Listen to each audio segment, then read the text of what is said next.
जय हिंद दोस्तों, मैं सोनू सैनी आपका फिर से स्वागत करता हूं एक नए वीडियो में। आज अपन 8th क्लास स्टार्ट करेंगे। 8th क्लास स्टार्ट तो वैसे हो गई है, फर्स्ट और सेकंड चैप्टर मैंने कंप्लीट करवा दिया है। थर्ड चैप्टर कई दिनों के बाद मैं 9th 10th में बिजी था, 11th 12th क्लास भी डालनी है। मैंने सोचा 11th 12th क्लास डालने से पहले अपन 8th क्लास की वीडियो कंप्लीट कर देते हैं। तो 8th क्लास का अपना थर्ड चैप्टर स्टार्ट हुआ क्वाड्रिलेटर। अब क्वाड्रिलेटर से रिलेटेड कुछ चीज़ें कॉन्सेप्ट हैं, जब तक क्वाड्रिलेटर के बारे में तब तक नहीं पता चलेगा जब तक हम क्वाड्रिलेटर के कॉन्सेप्ट नहीं पढ़ेंगे। अब क्वाड्रिलेटर के कॉन्सेप्ट में क्या होता है, एंगल्स आते हैं कि सर एंगल्स कहाँ से आएंगे। क्वाड्रिलेटर में साइड्स होती है तो एंगल भी होंगे, एंगल कभी ऑब्ट्यूज कभी एक्यूट, कोई ना कोई एंगल यूज आएगा। तो अपन एंगल्स के बारे में पढ़ लेते हैं।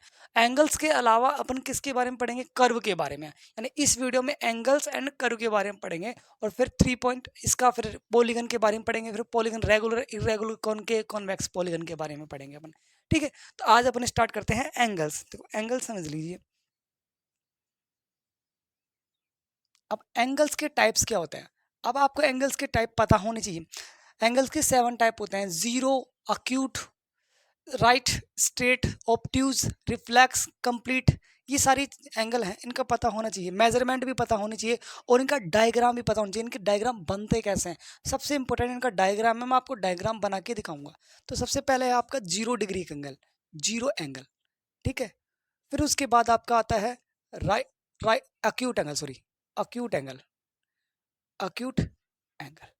फिर उसके बाद आपका आता है राइट एंगल, एंगल। फिर उसके बाद आपका आता है ऑब्ट्यूज एंगल। फिर उसके बाद आपका आता है स्ट्रेट एंगल। फिर उसके बाद आपका आता है रिफ्लेक्स एंगल। फिर उसके बाद आपका आता है कंप्लीट एंगल। ये एंगल आपके आते हैं। तो देखो ये चीज़ें आपको पता होनी चाहिए। मेजरमेंट, एंगल का मेजरमेंट आपको नॉलेज होना चाहिए। देखिए इतना यूज नहीं आएगा, फिर भी अपन को नॉलेज होना चाहिए। अगर एंगल्स कहीं ना कहीं हर एक छोटी छोटी चीज़ अपन क्लियर करते हुए चलेंगे, यानी कोई भी चीज़ रहनी नहीं चाहिए, चाहे वो उससे रिलेटेड पूरी तरह यूज आ रही हो चाहे नहीं आ रही हो, अपन को उससे कोई मतलब नहीं है। एंगल को मैं, देखो एंगल को मैं बोलूंगा थीटा। सर ये क्या चीज़ है थीटा, देखो थीटा, ये इसको बोलते हैं थीटा। ये थीटा आपका 10th क्लास में काम आएगा, ट्रिग्नोमेट्री वाले चैप्टर में। तो देखो 10th क्लास की चीज़ है, तो एंगल को हमेशा थीटा से डिनोट करते हैं। तो मैं यहाँ पर एंगल की जगह जहाँ पर थीटा बोल दूँ, समझ जाना वो एंगल की बात कर रहा हूँ यहाँ पर। ठीक है, अब आपको पता है कि 0 डिग्री, जीरो एंगल है तो किसके बराबर होगा, इक्वल जीरो के बराबर होगा। जीरो का नाम ही जीरो है तो इक्वल जीरो के बराबर होगा। आपका अक्यूट, आपको ये सारी चीज़ें पता होंगी, फिर भी मैं आपको दोबारा से बता रहा हूँ, रिकॉल करवा रहा हूँ, जिसके आपके सारी चीज़ें क्लियर हो जाए। आपको अक्यूट एंगल पता होगा, ग्रेटर देन यानी थीटा की वैल्यू यानी जीरो से तो बड़ा होगा और थीटा से छोटा होगा। आपका जीरो से बड़ा और 90 से छोटा, जीरो से बड़ा और 90 से छोटा, यानी जीरो से 90 के बीच की बात कर रहा हूं मैं। जीरो से 90 के बीच में जितने भी एंगल आ गए वो सारे क्या होंगे, अक्यूट एंगल होंगे। सारे क्या होंगे, आपके अक्यूट एंगल होंगे। यानी कहने का मतलब, इसको लैंग्वेज में लिखे तो कैसे लिखेंगे, greater than zero, greater than zero and less than 93। Zero से बड़ा और 90 से छोटा, सीधी सी बात लैंग्वेज में लिखा। राइट एंगल इक्वल 90 डिग्री, यानी 90 डिग्री के इक्वल जो होगा वो आपका क्या होगा, यानी थीटा की वैल्यू। यहाँ पर देखो, यहाँ पर थीटा की वैल्यू क्या होनी चाहिए, जीरो, यानी इक्वल जीरो। ठीक है, एक ही बात है। और यहाँ पर थीटा की वैल्यू क्या होनी चाहिए, इक्वल 90 डिग्री, यानी इक्वल 90। बात एक ही तो है। ठीक है, लैंग्वेज में लिख दिया। अभी आपका ऑब्ट्यूज पता होना चाहिए, ऑब्ट्यूज आपको क्लियर पता होगा, 90 से ग्रेटर एंड 180 से लेस देन। तो थीटा की वैल्यू 90 से तो बड़ी होनी चाहिए, and theta is greater than 90 and less than 180। देखो ये चीज़ आपको पता होनी चाहिए, क्या चीज़ है सर ये समझ में नहीं आया। थीटा को मैं बोलूंगा एंगल। थीटा का मतलब यहाँ पर देखो, इसको दबा लेता हूँ, थीटा की वैल्यू जीरो से बड़ी यानी 0 से बड़ा होना चाहिए एंगल, और इसको मैं दबा लेता हूँ तो 90 से छोटा, बोलो हुआ ही नहीं हुआ। तो इसको मैं एक साथ लिख दूंगा। तो थीटा क्या, 90 से, यानी 90 से बड़ा और 180 से छोटा आपका, देन थीटा ग्रेटर देन 90 और लेस देन 180। इसको लैंग्वेज में लिखना चाहिए, लैंग्वेज में इसलिए लिख रहा हूँ आपको और क्लियर हो जाए। Greater than 90, greater than 90 and less than 180, ये आपका क्या होता है, ऑब्ट्यूज एंगल होता है। आपका स्ट्रेट एंगल क्या होगा, स्ट्रेट एंगल यानी थीटा की वैल्यू 180 डिग्री होनी चाहिए, यानी इक्वल 180 डिग्री के आपका क्या होगा, स्ट्रेट एंगल। रिफ्लेक्स एंगल क्या होता है? रिफ्लेक्स एंगल थीटा की वैल्यू, रिफ्लेक्स का मतलब 180 से बड़ा और 360 से छोटा, 180 से ग्रेटर आ गया और 360 से लेस आ गया तो वो किस में आएगा? रिफ्लेक्स में आएगा। 180 से 360 के बीच में जितने भी नंबर है यानी वो जितने भी एंगल्स है वो किसके बीच, वो क्या आएंगे? रिफ्लेक्स होंगे, यानी greater than 180, theta is greater than 180 less than 360। इसको लैंग्वेज में कैसे लिखेंगे? Greater than 180 and less than आपका 360। इसी तरह कंप्लीट एंगल्स, कंप्लीट एंगल यानी थीटा की वैल्यू कितनी होनी चाहिए? 360 इक्वल आपका क्या आएगा? 360। ये नोट कीजिए। अब इसको मैं आपको एंगल्स के बारे में बताऊंगा, डायग्राम कैसे बनता है। सारी चीज आपको पता होनी चाहिए, एंगल्स कैसे बनते हैं, इन एंगल के डायग्राम कैसे बनते हैं, वो सारा आपको नॉलेज होनी चाहिए। छोटी छोटी चीज कहीं पर भी कुछ भी है आपको कॉन्सेप्ट सारे क्लियर होना चाहिए, प्रॉब्लम ना हो कहीं पर भी।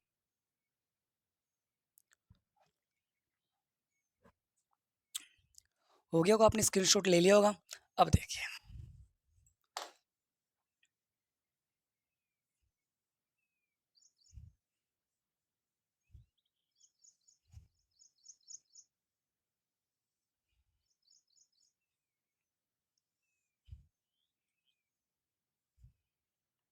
पहला है आपका जीरो एंगल, फिर है आपका अक्यूट एंगल, फिर है आपका राइट एंगल, फिर है आपका फोर्थ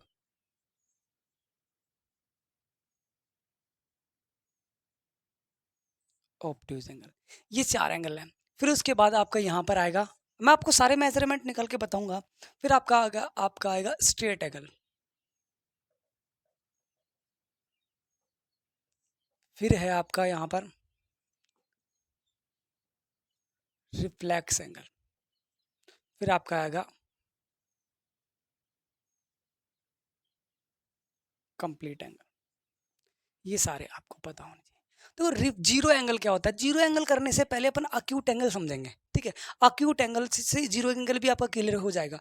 अक्यूट एंगल क्या होता है? जीरो से बड़ा और 90 से छोटा, greater than zero and less than 90। तो सपोज मैं ये मान लेता हूँ, ये वाला एंगल सपोज ये 40 का है, ये आपका क्या है? अक्यूट एंगल है या नहीं? यस सर, ये अक्यूट एंगल है। अब ये बताइए, मैं इसको डाउन कर देता हूँ, मैं इसको क्या करता हूँ? डाउन। डाउन करने का मतलब ये एरो, ये एक एरो से जा रही है, एक एरो से जा रही है, इसको मैं, ये कितना हो गया? 10 का हो गया ना, थोड़ा सा ओड। अब इसको मैं ओ डाउन करता हूँ, ओ डाउन करता हूँ तो ये कितने का हो गया? 5 का हो गया। मैं इसको ओ डाउन कर देता हूँ, ओ डाउन कर देता हूँ तो ये कितने का हो गया? 1 का हो गया, ये 1 डिग्री का हो गया।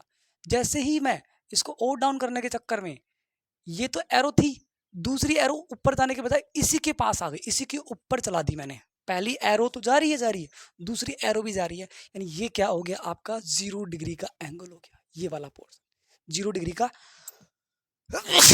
पोर्शन हो गया, ठीक है? आपका जीरो हो गया, अक्यूट होगा। राइट एंगल तो आपको क्लियर पता है, इसको ऐसे सीधा कर देंगे तो ये 90 डिग्री का बनेगा, नहीं बनेगा? बनेगा, ये 90 होगा। अब देखो इस एरो, ये वाली एरो तो एज इट इज है, ये वाली एरो को अपन ऐसी थी, इसको ऊपर उठाया, अक्यूट बन गया, इसको और सीधा कर दिया, अब राइट बन गया। अब इसको और टेढ़ा कर देंगे इस वाली एरो को, तो ये क्या बन जाएगा? आपका ऑब्ट्यूज बनेगा, नहीं बनेगा? ऑब्ट्यूज क्या होता है? जैसे सपोज मैंने 130 मान लिया, यानी 130 यानी 90 से ग्रेटर 180 से लेस, वो क्या होता है? ऑब्ट्यूज होता है। आपको दिख रहा है, नहीं दिख रहा है? एक मिनट देखता हूँ। यस, आपको क्लियर दिख रहा है, ठीक है? ऑब्ट्यूज हो गया। अब आपका स्ट्रेट होता है। अब देखो स्ट्रेट आपका नॉलेज होना चाहिए। ये आपका एरो एक ऐसे जा रही है और ये आपका 130 था, ये कितना था? 130। सपोज स्ट्रेट नहीं है ये 130 है। अब मैं इस एरो को है ना थोड़ा सा और नीचे झुका देता हूँ, और नीचे ऐसे, तो ये कितने का हो गया? 160 का हो गया। अब मैं इसको और कर देता हूँ, कोई दिक्कत नहीं है, ऐसे, ये कितने का हो गया? 170 का हो गया। ये एरो ऐसे जा रही है।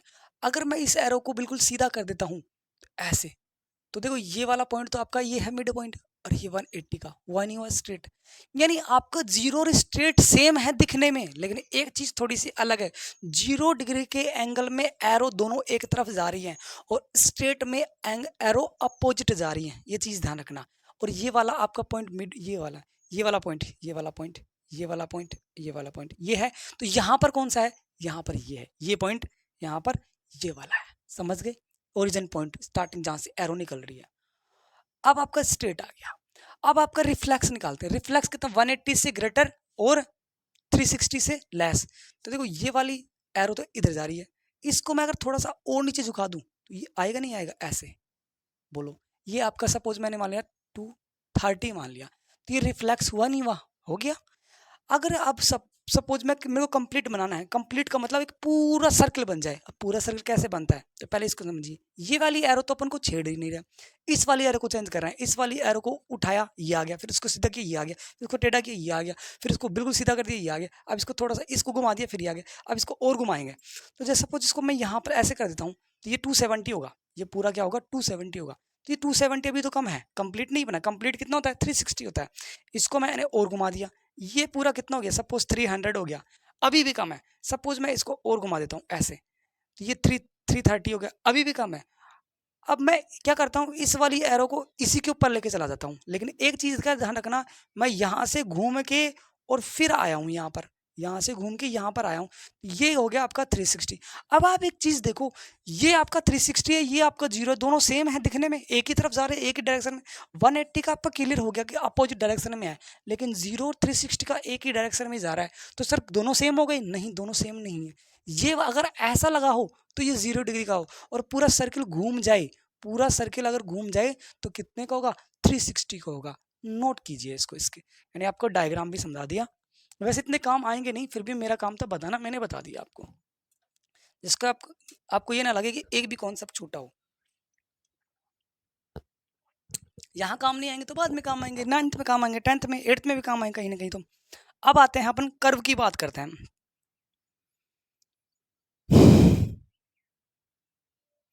कर्व की बात करते हैं अपन।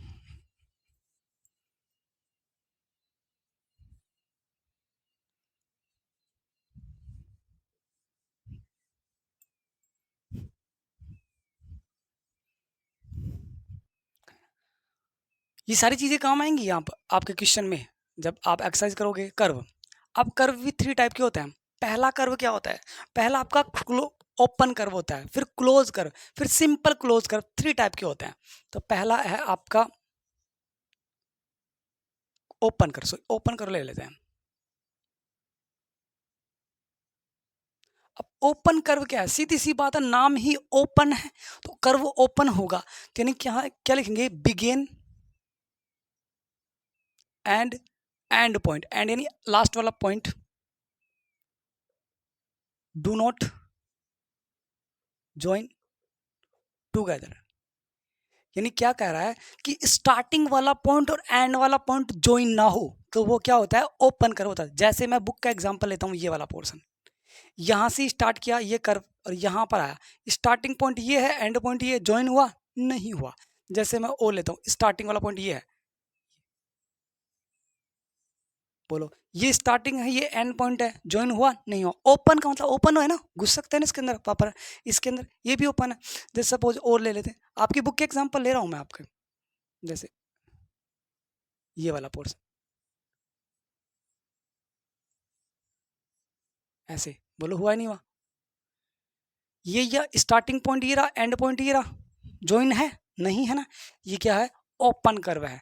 अब आता है आपका कौन सा? Close curve, second part.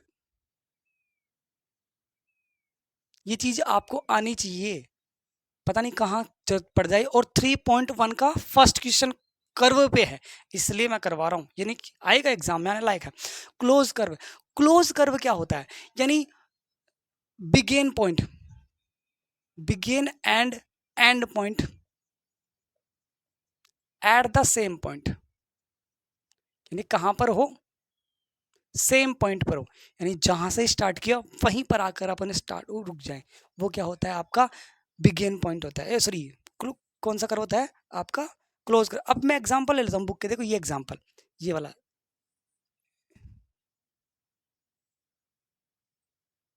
यानी यहां से अपन ने स्टार्ट किया, वहां पर यहां पर आ गए, क्लोज है, पूरी तरह क्लोज है। अगला एग्जांपल देखिए, जैसे ये है, यहां से स्टार्ट किया, देखो यहां से स्टार्ट किया और वापस यहीं पर आके रुक गए। अगला ये वाला, यहां से स्टार्ट किया, यहीं पर आ गए, क्लोज कर्व। अगला देखिए, एक आपकी बन रहा है, ये डायग्राम मेरे से बनेगा नहीं क्योंकि डायग्राम बनाने मेरा कच्चा आता है थोड़ा सा।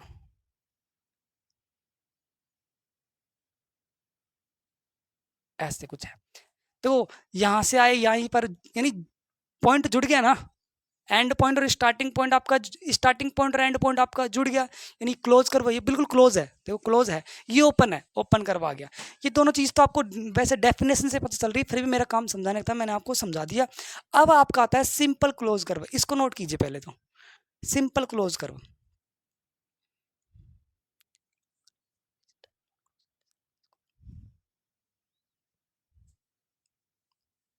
थर्ड पार्ट है आपका सिंपल क्लोज कर्व, स्क्रीनशॉट आपने ले लिया होगा। 3.1 का फर्स्ट क्वेश्चन ही है ये। अब आता है आपका,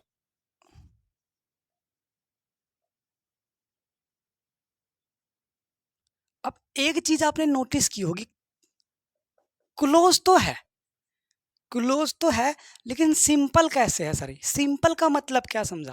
अब सिंपल का मतलब अपन क्या समझेंगे, तो देखिए इसमें सिंपल एक क्लोज कर्व विच डज, एक क्लोज कर्व देखो लिखते हैं, a closed curve which does not cross itself is known as, is called simple close curve। कि सर क्लोज कर्व तो वो भी था और सिंपल क्लोज कर्व तो ये भी है, लेकिन वो उसको सिंपल नहीं बोला आपने, इसको सिंपल बोला। उसमें इसमें क्या डिफरेंस है? क्लोज दोनों है, लेकिन वो सिंपल नहीं है, ये सिंपल है, इसमें क्या डिफरेंस? उस क्लोज कर्व में आपका लाइन, इसने क्या बोला, एक close curve which does not cross it self, अपने आप को क्रॉस ना करे। देखो ये वाला अपन ने बनाया था पिछले वाले में डायग्राम, जैसे जैसे ही अपन ने ये बना, ऐसे बनाया, और जैसे ही इसको क्रॉस किया, देखो क्रॉस कर दिया ना इसको, अपने आप को क्रॉस कर दिया उसने, और यहाँ पर क्रॉस नहीं करना चाहिए। जैसे अपने वाला ये वाला डायग्राम बनाया था अपन ने, ये वाला ऐसे, अरे फिर से वो बनता नहीं है, ये ऐसे बनाया था ना, तो ये कट कर रहा है नहीं कर रहा, अपने आप को क्रॉस कर रहा है, अपने आप को क्रॉस कर रहा है, तो क्लोज में जाएगा, सिंपल में नहीं जाएगा। सिंपल वाला कौन सा होता है? सिंपल वाला डायग्राम होता है आपको जो अपने आप को कट ना करे। देखो ये अपने आप को कट कर रहा है, नहीं कर रहा, ये अपने आप को कट कर रहा है, नहीं कर रहा, ये वाला पोर्शन जैसे ये वाला, ये अपने आप को कट कर रहा है, नहीं कर रहा, यानी ये क्या है? सिंपल क्लोज कर्व है ये क्या है? Simple close curve. समझ गए? ये नोट कीजिए, इसको नोट, यानी क्लोज कर्व और सिंपल क्लोज कर्व के बारे में आपको पता चल गया है।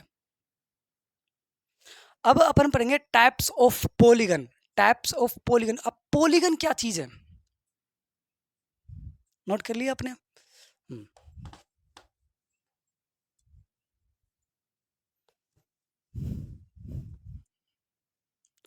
पॉलीगन, पॉलीगन को हिंदी में बोलते हैं बहुभुज। वैसे लिखना नहीं चाहिए, फिर भी मैं लिख रहा हूँ, कोई दिक्कत नहीं आपको समझाने के लिए। बहु का मतलब, अब वो वाली बहु मत कर देना, बहु का मतलब घर वाली बहु, उसकी बात नहीं कर। बहु का मतलब बहुत। भुज यानी, अब भुज यानी ऐसे नहीं कि सांप वाली भुज, नहीं, भुजा। और बहुत को इंग्लिश में क्या बोलते हैं? मैनी। और भुजा को साइड्स, यानी ऐसा कोई डायग्राम जिसमें मैनी साइड्स हो। अब देखो पॉलीगन मिनिमम कितनी साइड्स होनी चाहिए? मिनिमम 3 साइड्स होनी चाहिए।